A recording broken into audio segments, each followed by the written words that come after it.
Welcome to Mike's Retro Curiosities, where we explore the wonderful world of retro games. You may have noticed that I am not in my regular location. That's because I'm actually on vacation at the time of this recording.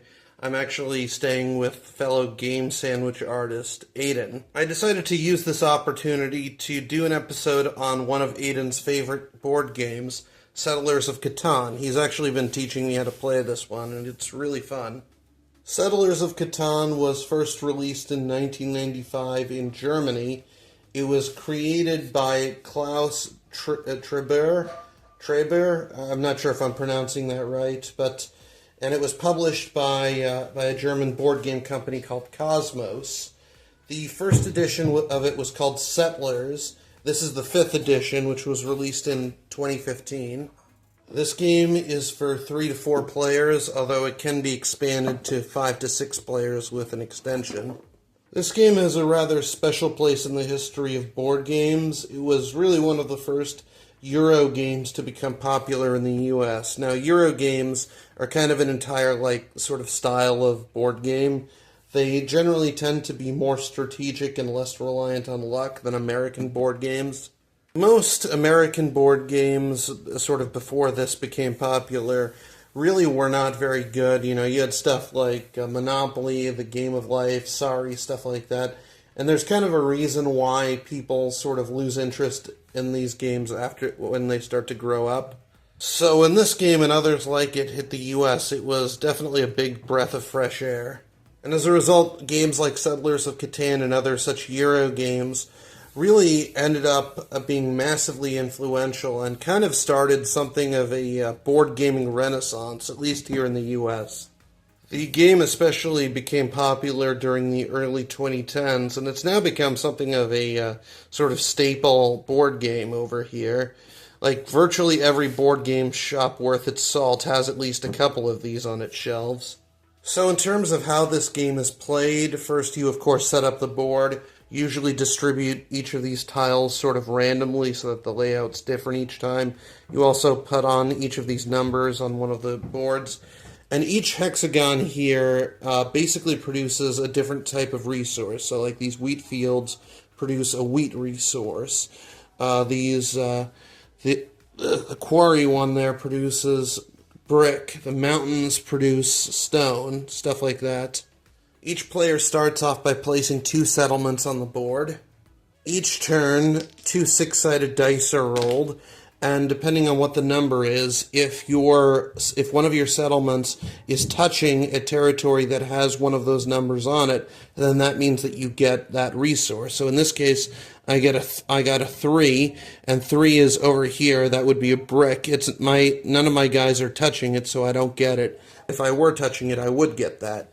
And the idea is that for each number, some numbers you're much more likely to get than others. So, for example, a number 2 you're very unlikely to get because the only way to get it on 2 6-sided dice is by rolling snake eyes.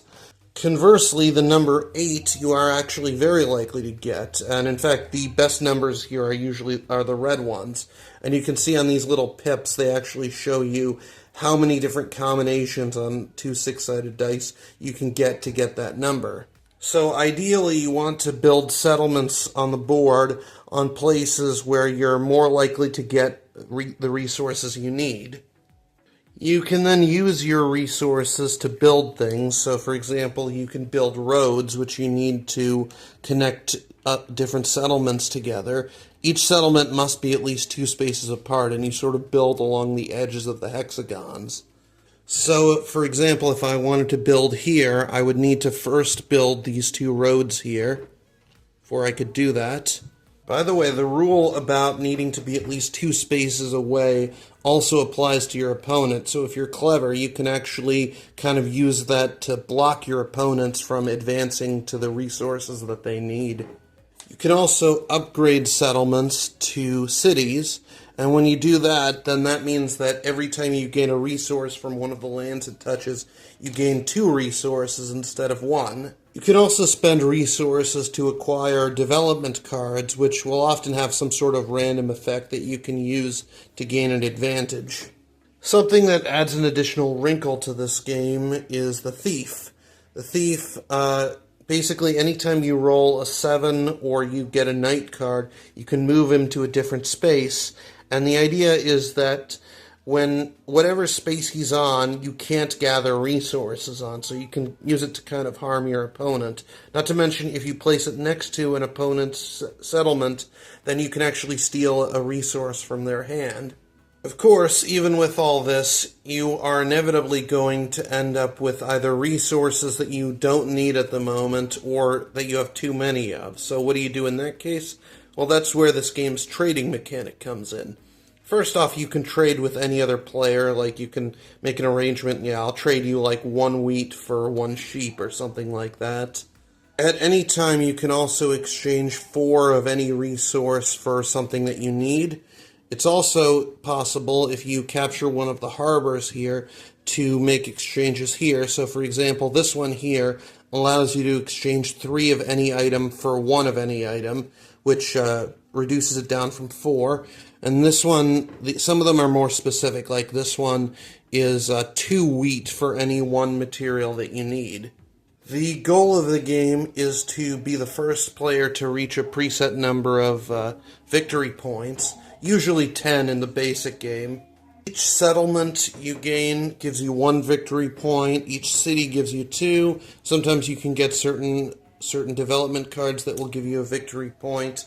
Not to mention there are also certain awards that you can get, such as having the longest road or having the largest army, that each grant you 2 victory points. This game is very much about managing your resources, mitigating risk, and sort of planning ahead to make the best moves. This game is honestly really deep. There's a lot of strategy that goes into it, and this is definitely a game that can take a while to master, and the better player usually wins. Although, unfortunately for me, the better player in this case is usually Aiden. Not to mention the fact that everything is randomized means that there's plenty of replayability in this one. As with many successful board games, Settlers of Catan has received its fair share of expansions. First, as I showed before, there's the extension pack that allows for more players and a bigger board. There's also the Seafarers expansion. This one adds a bunch of interesting new mechanics. For one thing, there's now sea tiles, which can only be crossed by boats.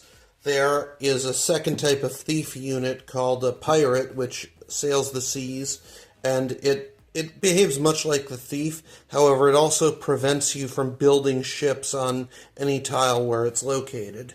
It also adds in gold as a new resource. There's also the Traders and Barbarians expansion, which includes certain land tiles which have rivers where you need to build bridges in order to cross them.